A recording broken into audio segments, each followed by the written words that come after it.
seen a lot of different indigenous healers help the people when they got stuck. And our feeling was, well, we know our movement is only going to go so far as long as we don't have similar understanding of this healing process.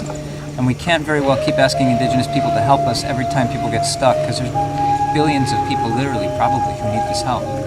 So we were like, what kind of model can we create to move this forward for the people who are doing nature connection? And that was my primary intention for getting this started.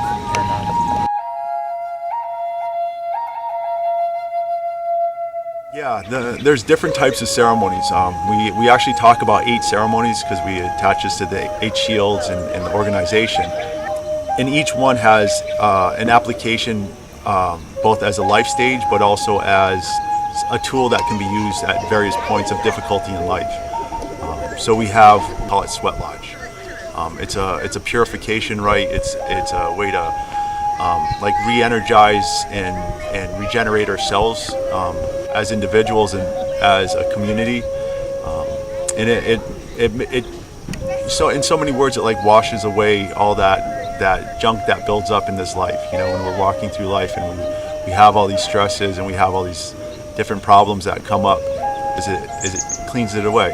And then we can kind of come out and face life anew and approach it with a healthy, clear mind again. We have the Vision Quest, and that's another rite of passage in that if somebody chooses to do that, then it's an option for them to actually go into a secluded area in the wilderness that is, of course, safe and protected with all the things that we can do with that, and actually enter into wilderness by themselves and have that connection be built up through that deep relationship internally and with nature.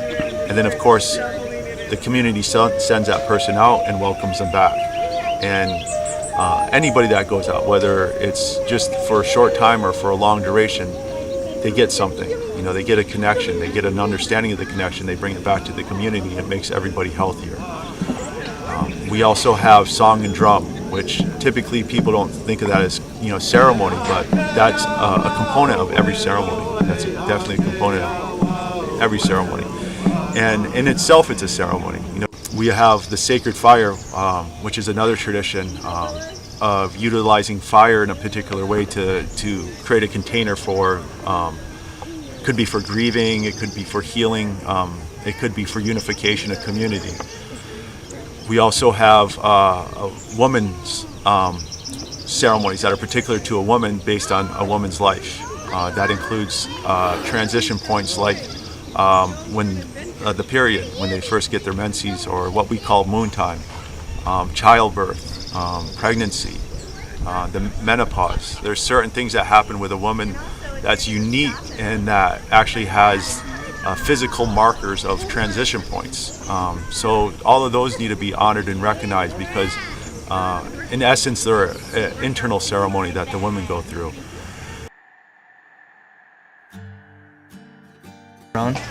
I've never seen anyone capable of initiating themselves in isolation. There is some kind of biological, inborn, programmed need as human beings to have feedback and connection and love and certain kinds of honoring and respectful interactions with other human beings. And when that's in place, people's attributes shine. So we're not just teaching an individual to be happy as an individual. We're teaching individuals to find their power within the context of healthy community. And those two things have to be developed side by side. Yeah, it's that simple, you know. It takes all three parts, you know. It takes that relationship to self, and that relationship to community, that relationship to the, you know, nature, ultimately. It's about the things that need to be kept in place, as Sal just said, throughout the stages of life, and dealing with them at each stage so that a person can maintain their relationship with themselves and their own connection and strengthen their own essence. And that's ultimately what we're aiming for. It's a process that takes a little while to get mastery of, so to speak. And you know, it's not something you can learn in a weekend. It's not something you can learn in a day.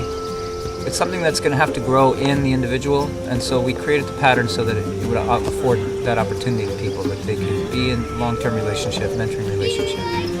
And I guess the only other thing I might add to that is that just to think about this as advanced mentoring. You know, we understand that mentoring builds connection. we understand that connection gets blocked. So there's advanced mentoring in what we're doing that helps people move past those blocks to be more effective in their own communities. Because ultimately, how are you going to bring this home to your neighborhood? How are you going to bring this home to your fire, the earth, the people? It's needed everywhere right now. So we're really trying to help activate the network of people who are already doing good deep nature connection mentoring work and get them more effective.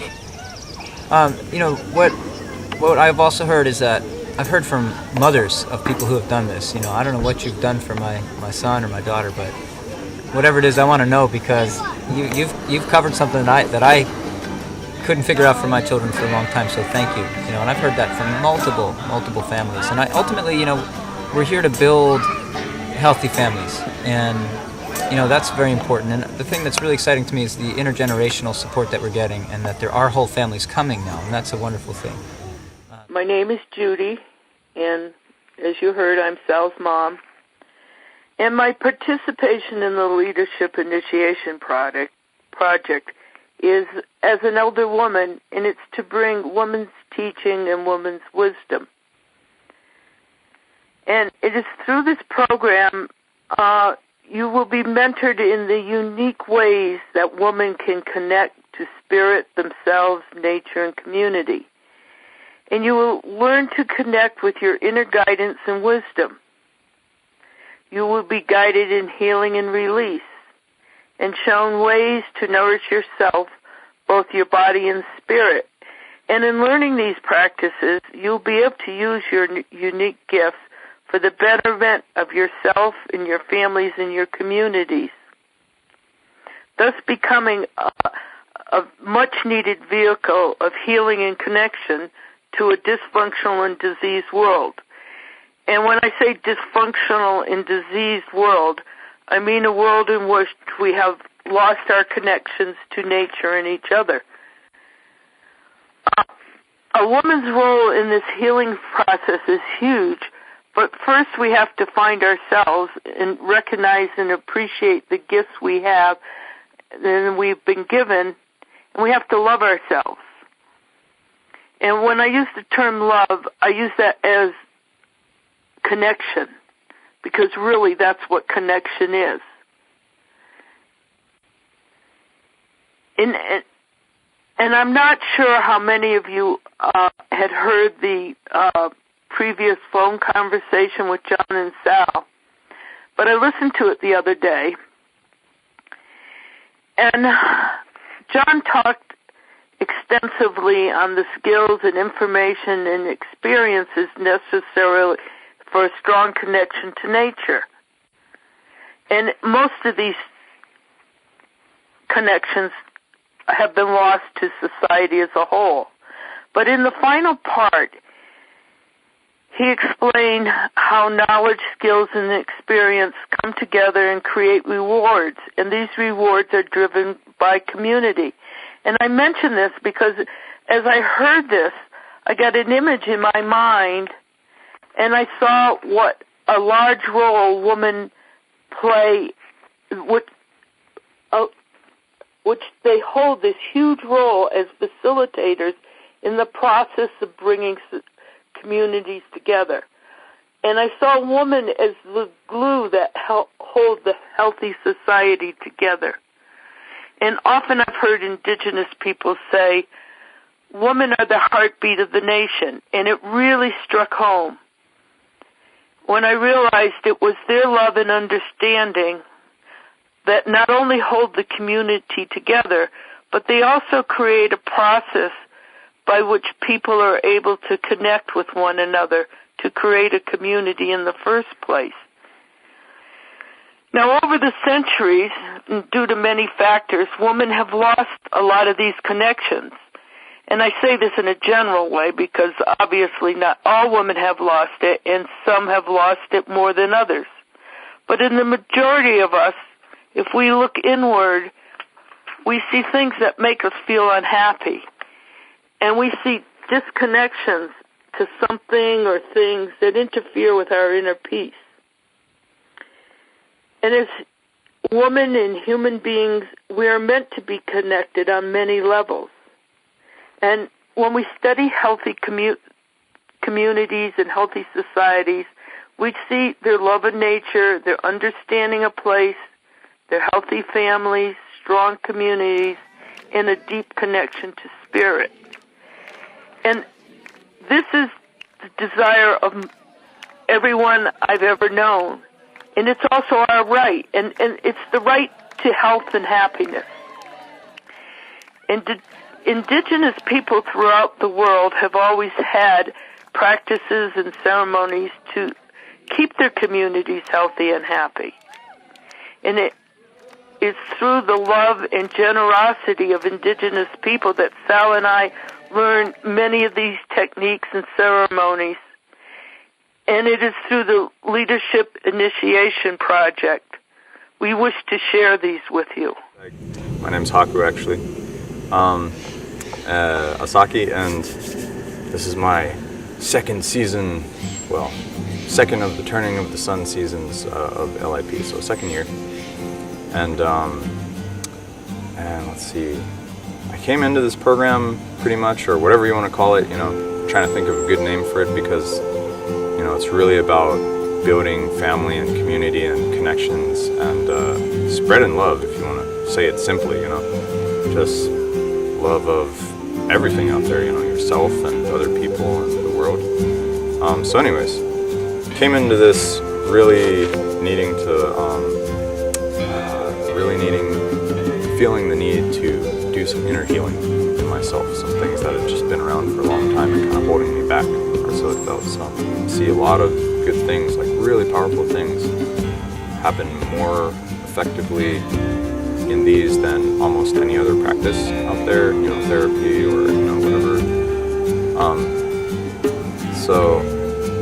So the biggest thing, you know, I felt in myself after being here and learning these things and experiencing these ceremonies and these teachings was that, you know, through my life I've gone, you know, when I get hung up on stuff, I can go way down and just feel really crappy and sometimes feel like, wow, you know, nothing's been, this ever change? Will I ever be, you know, healthy and balanced? You know, will this just be the rest of my life where I just, you know, I get high and then I fall back into the same spot? And a huge difference for me was that after going through this LIP, when I would get to those places, because it's not like it just, okay, now I'm not in those places ever again, but when I would go to those places, I would be in that spot and I would feel like, you know, wow, here I am again, but it's cool, you know, because like, I will still keep walking on the good path, and I know that it's okay, and I may come here again and again, but I'm moving forward, and, you know, maybe I'm moving slow, but that's okay too. And so that just gave me, you know, it's like, it feels good, you know, it's like, wow, you know, I don't really, you know, have the same kind of despair that I'd be like, wow, you know, I'll just be like this for the rest of my life, even after all these things I've been trying to heal. So it seems like some good healing came out of this for sure. Hi, I'm Zeli Golden, and I'm one of the co-founders of Wilderness Torah, which is a Bay Area organization that's reconnecting Jewish life to the natural world, really attempting to understand the ancestral connection of the Jewish people to the natural world in a time when we were disconnected. And for me, this is sort of one of the core issues facing humanity, is how we find that core connection. That core connection so we can understand as individuals our personal gifts, you know, so we can understand in a community how to relate to each other in a good way, and as people on Earth, how to relate to the Earth in a good way, all with understanding of our core relationship to Spirit. It wasn't until a couple of years ago when I met Sal, and when I got involved with the 8shields Institute, and then more recently the Leadership Initiation Program, that I really got an opportunity to be taught and be taken on a journey of understanding some of the core teachings.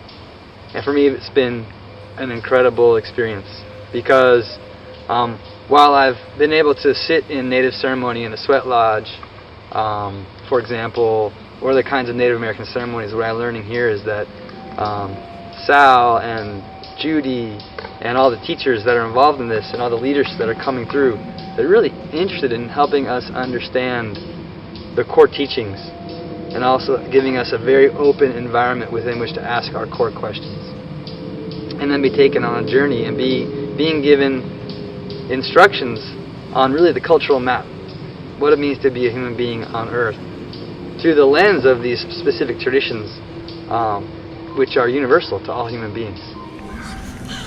And maybe for us, we don't feel like we're part of the community anymore because we're just co-located social beings. We're no longer community. And what we're doing is learning how to put community back. And that's at the heart and soul of what this whole initiative is about. Learning to do that in a good way. And each of us has a role to play in that because we were all born with certain gifts, and it won't look the same for any two people in this circle. It's unbelievably important work right now at this time in history, and to me, the hope for the future lies in our ability to respond to this and to help others move in a good way. And if we can find this way to get a handle on what we're doing here and to really help others learn it quickly, we could have a viral peacemaking movement come out of it. And I keep holding out for a viral peacemaking movement because nothing else is going to save the day except that. We've tried war, it didn't work very well. And now we'll try peace. And our relatives in the natural world are waiting for us to come home. So that's at the heart and soul of it.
Yeah, that thing is awesome.